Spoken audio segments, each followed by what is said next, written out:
Assalamualaikum warahmatullahi wabarakatuh. Perkenalkan kami dari kelompok 1. Kami akan menjelaskan tentang genesis proyek.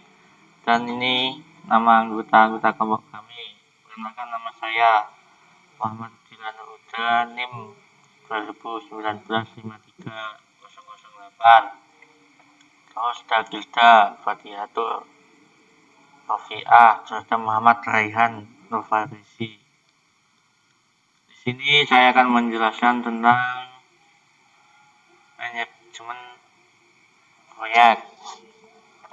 Manajemen proyek adalah suatu ilmu yang digunakan untuk mengkoordinir sumber daya yang terdiri dari manusia dan material dengan menggunakan teknik pengelolaan modern untuk mencapai sasaran yang telah ditentukan. Terus, konsep kerja manajemen proyek. Perancangan proyek diperlukan untuk pegangan kejadian, implementasi, komunikasi para pelaksana dan stakeholder, serta dipakai sebagai tolak ukur pengendalian output. Dari langkah ini adalah perencanaan yang terpenting di antaranya adalah sebagai berikut. 1.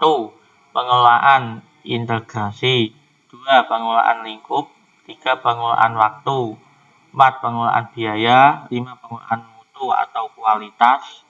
6. Pengelolaan SDM. 7. Pengelolaan pengadaan. 8. Pengelolaan risiko. 9. Pengelolaan komunikasi. Terus di sini ada proses kelahiran proyek. Sebuah proyek dapat terjadi karena dorongan berbagai hal, antara lain tugas atau order dari atasan, yaitu tim manajemen, stakeholder, sponsor, dan lain sebagainya. Stakeholder adalah suatu istilah untuk pihak-pihak yang menunjukkan perhatiannya pada kelangsungan sebuah proyek. Permohonan dari klien, terus ada inisiatif pelaksanaan atau CO penelitian, terus ada kepentingan bisnis atau business need, legal requirement, dan tuntutan pasar. Terus ada seringkali apa yang ditugaskan tidak jelas, atau tujuan, sarana, waktu, biaya, mengikuti tren teknologi. Baik, saya akan meneruskan presentasi dari Abdillah. Saya akan menjelaskan Project Charter.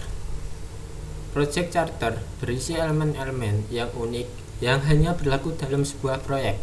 Adapun elemen-elemen itu adalah: yang pertama, nama proyek resmi tersebut. Yang kedua, sponsor buat proyek dan kontak informasi pada proyek tersebut. Yang ketiga, manajer proyek dan kontak informasi proyek. Yang keempat, tujuan atau goal yang dilakukan proyek tersebut. Yang kelima, penjelasan asal muasal proyek.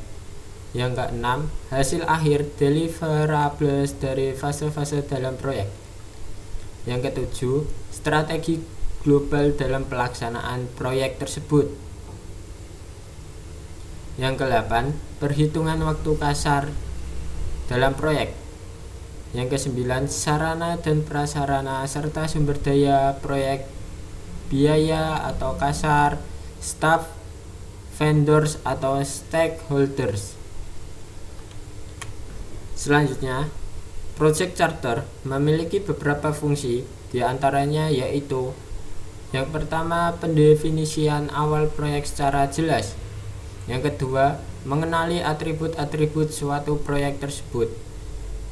Yang ketiga, identifikasi otoritas suatu proyek, yaitu sponsor, manajer, anggota utama tim kerja tersebut. Yang keempat, peran kerja orang-orang utama yang terlibat dan kontak informasinya dalam proyek.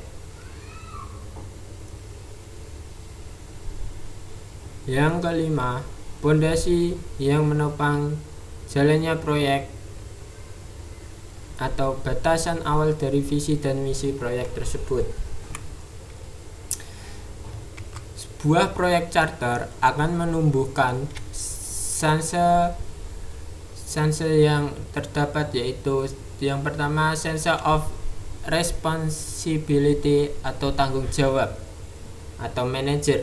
Yang kedua sense of teamwork atau kerjasama tim yang kita sebut tim kerja. Yang ketiga sense of ownership atau kepemikiran atau yang kita sebut sponsor. Assalamualaikum warahmatullahi wabarakatuh. Perkenalkan, nama saya Hilja Fatihatur Rafi'ah, NIM 2019-53029.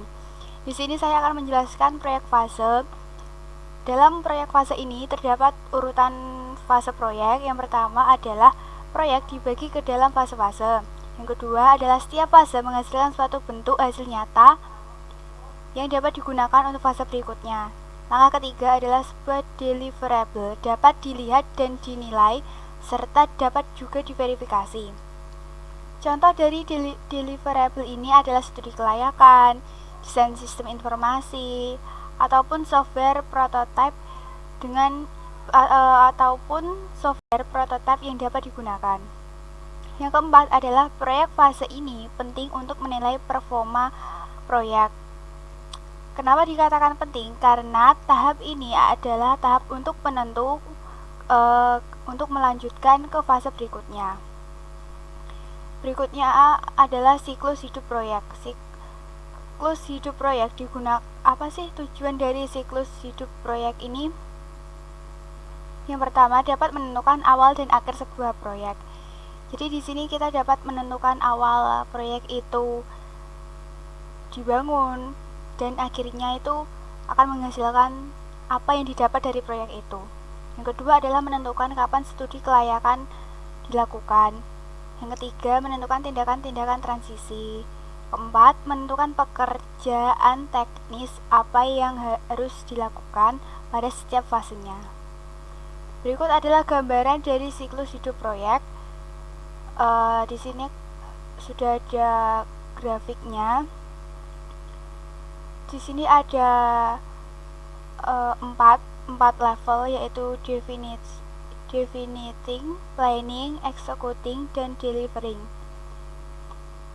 Jadi setiap level ini memiliki tujuan tersendiri. Jadi bisa dilihat yang urutan ini harus harus urut agar sebuah proyek dapat dibangun dan hasilnya juga akan maksimal. Sekian presentasi dari saya. Kurang lebihnya saya mohon maaf. Wassalamualaikum warahmatullahi wabarakatuh.